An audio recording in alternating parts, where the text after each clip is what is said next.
ঘটনাটা ঘটছে। ঘটনাটা প্রথম আমার তখন ধরুন গড়িয়াহাটা ধরুন 9টা 9:30 হইব। আমি আমার বড় বোন ঘরেই আসছিলাম, আমার মাও তখন ছিল। এখন তো আমার মা নাই। আপনারা দেখছেন বাস্তব উপস্থাপন, আমি রাজীব। 21 বছর পর ন্যায় পেল পরিবার। শিলচরের এক হত্যা মামলায় 21 বছর পর 3 অভিযুক্তকে যাবজ্জীবন কারাদণ্ড দিয়েছে আদালত। ঘটনা 2004 ইংরেজির 5 নভেম্বর তারিখের। সেদিন শিলচরের শিবকলোনি এলাকার বাসিন্দা মুন্না মজুমদারের নামে এক যুবকের মৃতদেহ শিলচর মেডিকেল কলেজ হাসপাতালে পাওয়া যায়। মুন্নাকে হত্যা করা হয়েছে বলে তার পরিবারের সন্দেহ প্রকাশ করে এক ঘটনাকে কেন্দ্র করে সেদিন শিলচর শহর উত্তাল হয়ে ওঠে। আক্রমণ, ভাঙচুর, অগ্নিসংযোগের মতো ঘটনাও সংঘটিত হয়েছিল সেদিন। পরিস্থিতি নিয়ন্ত্রণে প্রশাসন শহরে কারফিউ জারি করেছিল। বিভিন্ন সংগঠনও সেদিন আন্দোলনে সামিল হয়েছিল। মুন্নাকে হত্যা করার সন্দেহ যে ভিত্তিহীন ছিল না, দীর্ঘ 21 বছর পর আদালতের রায়ে তা প্রমাণিত হয়েছে। কাছাড়ের অতিরিক্ত জেলা দায়রা বিচারক ফার্স্ট ট্র্যাক কোর্ট বঙ্কিম শর্মার আদালত গতকাল ওই মামলার রায় ঘোষণা করে অভিযুক্ত ধনরাজ সুরানা বয়স 55, রিঙ্কু দেব উর্ফে মধুসূদন বয়স 43 এবং রতন দেব বয়স 40কে যাবজ্জীবন কারাদণ্ডে দণ্ডিত করে।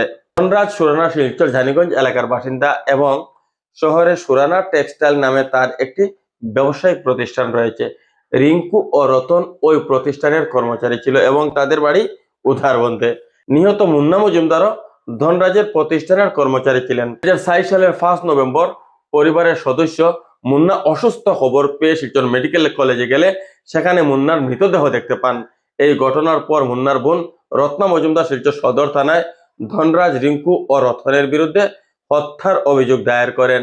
অভিযোগ ছিল 3 অভিযুক্ত মুন্নাকে হত্যা করে শিলচর মেডিকেল কলেজ হাসপাতালে নিয়ে ফেলে দিয়েছে।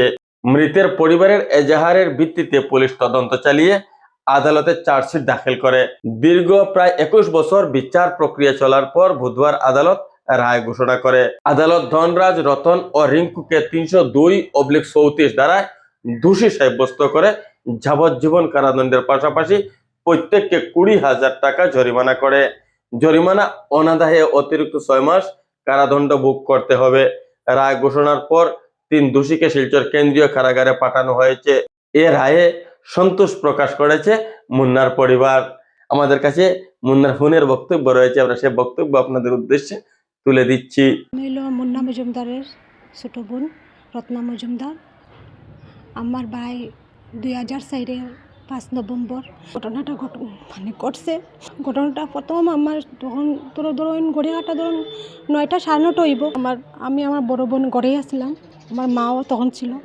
এখন তো আমার মা নাই। 2013 সালে মা ইসুকের মারা গেছে। আমার একজন তার দণ্ডা সুরানার স্টাফ একজন আইছে, আয়া কয় যে তোমার ভাই মাথা ঘুরাই পড়ে গেছে, তোমরা মেডিকেল যাইতে লাগবে। তখন আমরা কইছি যে কিতা হইলো ঘটনাটা, মাথা ঘুরে কেন? বলে হ্যাঁ তো সুস্থ, হ্যাঁ তো 2 দিন আগে কথা হইছে। সেইখানে থাকতো, ওই যে দণ্ডা সুরানার এখানে যে থাকতো, তো সেইখানে থাকিয়া কাজ করতো। আর আমরা কইছি যে হ্যাঁ কিতা হইলো হঠাৎ করিয়া? এখন না আপনারা গেলে বুঝতে পারবা। এখন আমরা গেছি পরে দণ্ডা সুরানা কইছে যে তোমরা থাকতে লাগতো না, তোমরা যাও গিয়া, আমরা কালকে সকালবেলা হেরে লইয়া যাই। কইছে না দিদি, আমার দিদিও কইছে তো একটু তারা দেখাইনতে হে কীরকম আছে আসে বিষয়।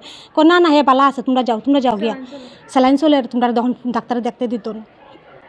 তখন আমরা কই, তখন আমার দিদি জোর করছে না আমরা হেরে না দিকে আর দিতাম না। পরের দিকে কইছে না না তোমরা যেতে লাগবো, ডাক্তার তোমরা দেখতে দিত না। ঘরে আইছি, আমার তো বাইয়ে এখান থেকে খবর দিছে হে বলে বিষ খাইয়ে বলে মারা গেছে। তারপরে দিকে খবর পাইলাম যে হে বলে 8টা 8:30 সময় টাকা দিয়া গেছে।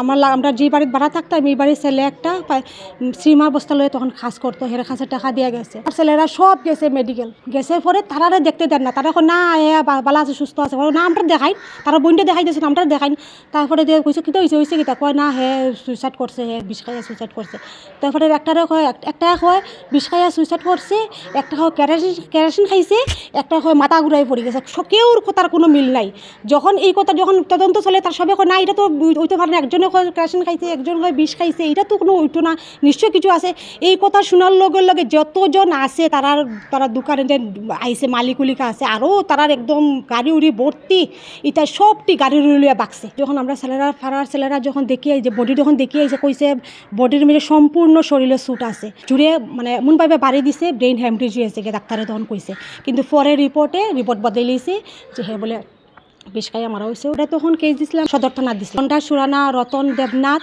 রিঙ্কু দেব আজকে কইছে কোর্টের রায় রয়েছে যে দণ্ডা সুরানা তারা শাস্তি হয়েছে কোর্টে এটি আমি কইটা মশত কোটির প্রণাম স্যার আপনারা আদালতের কাছে মাননীয় আদালতের কাছে যে আমার বাইরে ন্যায় বিচার দিয়েছেন 22 বছর হয়ে গেছে 2004 ঘটনা আর আজকে এলো 2022 বছর